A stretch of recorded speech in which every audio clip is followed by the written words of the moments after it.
Good morning, Facebook. How y'all doing this morning? It's a beautiful Saturday morning. I hear the birds behind me chirping and everything. Love is in the air. Love is in the air, which is why I'm going to do things differently this morning and up until Valentine's Day, which is Tuesday. So that's 3 days. Sunday, Monday, Tuesday. In 3 days, we're going to do things totally different. And what we're going to do different is, we might come out of Proverbs, we might not, but the basis of what we're going to be doing is we're going to be speaking about love. And what more fitting chapter to come out of than 1 Corinthians chapter 13, verses 1 through 13, which is the whole chapter. And for us Christians, we so oftenly refer to this chapter as the love chapter. And so what I'm going to do, I'm just going to read these 13 verses to you. But before I do, I want to encourage you to read this yourself. But when you read this, I want you to do two things for me. Every place where you see the word charity, charity means love. Every place where you see the word charity, I want you to put the name of Jesus Christ in this place. And then when you go through the chapter doing this, just 13 verses, when you go through the chapter doing this, read it again, but put your name in it. And it should give you a totally different perspective if you absorb what's being read.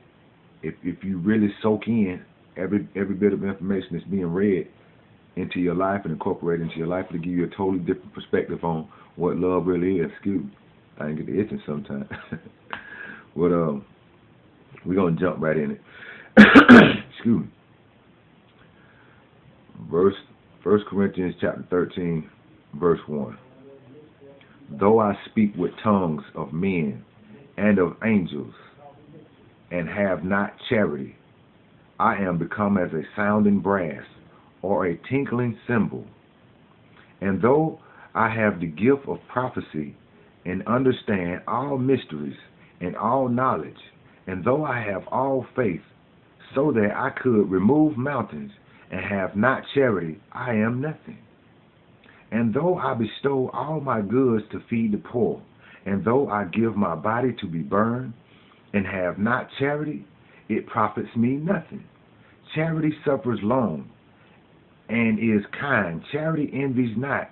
Charity wants not itself, is not puffed up, doeth not behave itself unseemly, seeks not her own, is not easily provoked, thinks no evil, rejoice not in iniquity or sin, but rejoices in truth, bears all things, believes all things, hopes all things, endures all things. Charity never fails. But whether there be prophecy, they shall fall. Whether there be tongues, they shall cease. Whether there be knowledge, it shall vanish away. For we know in part, we are prophecy in part. But when that which is perfect is come, then that which is in part shall be done away. When I was a child, I spake as a child, or I spoke as a child. I understood as a child. I thought as a child. But when I became a man, I put away childish things. For now we see through a glass darkly, but then face to face. Now I know in part, but then shall I know even as also I am known.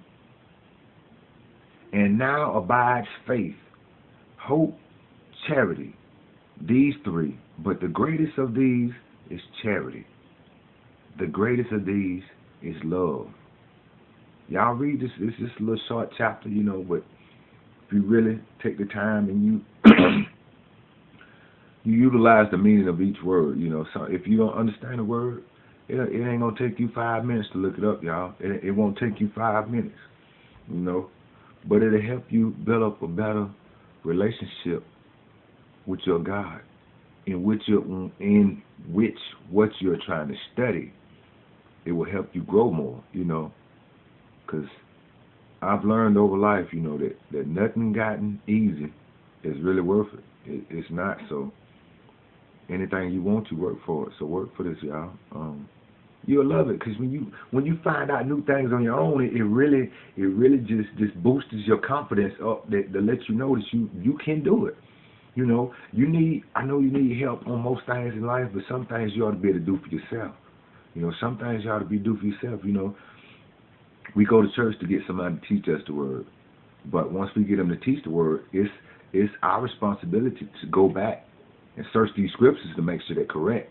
You know, because as an old saying used to go, don't go for no wood nickels. Don't let nobody give you no wood nickels. You know, that ain't gonna get you nothing. You know, a wood nickel go to someone and try to buy something with a wood nickel, see what happens. Yeah, you gonna get laughed at. You might get put in jail, you know, for counterfeit. But y'all, I encourage y'all to read this chapter. Do what I say. Put Jesus Christ's name in every place you see charity. Charity is splashed all through this chapter. There's 13 verses in this chapter. You know, chapter 13, 1 Corinthians, splashed all through it. And after you get finished doing that, put your name there. Y'all, you just do this. Just do this for me. Please do this for me. You know, and next week we're gonna try to incorporate some different things into it. You know, and do some other you know, activities with these videos. You know, because I feel real compelled by the Lord. You know, to reach people this way. You know, to do things that will help them better themselves. You know, but also keep it fun. Keep it energetic, keep it uplifting, keep it, you know, soft, you know, because, you know, like I say, I'm not in the sense of a traditional Christian. You know, I am a Christian first and foremost. Let's not get that messed up or misconstrued. I am a Christian, but I don't listen to, you know, the old gospel songs my parents listened to, you know, my grandma listened to, you know, because that wasn't my genre, you know, that wasn't my time, you know, so I couldn't relate to that music. But that's not saying that I don't listen to Christian music, because there's Christian music that's up tempo and up to date, you know, for a person my age, you know. So that's why I like to bring this word, you know, in a more enjoyable way, to where people my age will be able to enjoy it as well as I am, you know. So keep it nice, calm, cool, and collected, like I said, you know, which I might start using. The pastor, he gonna forgive me. You know, I already told him, you know, but I use his little phrase, you know, put the cookies where everybody can get them. You know, don't talk over nobody's head. You know, so I'm not trying to talk over nobody's head. So I just want y'all to read this thing and get it in your heart, you know. But it's about time for Bible study for me. So I'm about to get ready and get dressed and go have me a good Bible study class this morning. Talk a little bit, listen a little bit, pray a whole lot, enjoy the Lord, you know, love the Lord, love me some Him, y'all. I encourage y'all, you know, encourage others and be encouraged. There's only one life, y'all. Let's live it. Let's live it the way God has called for us to live it, because when we do that, He'll bless us so much. He will bless us richly, you know. And not saying that you might not be rich down here, but you're gonna be rich in heaven. You know, your treasures aren't measured by what you have, what you possess down here, because you can't take none of that with you. But what you can take is your soul and your spirit, you know, and that's going up one or two places like that. One or two places, up or down, up or down. So store your treasures up in heaven, y'all. Be blessed. I love y'all. I pray that y'all have a wonderful day today. I pray that everybody have a beautiful Valentine's Day. I love y'all. Be blessed. Out.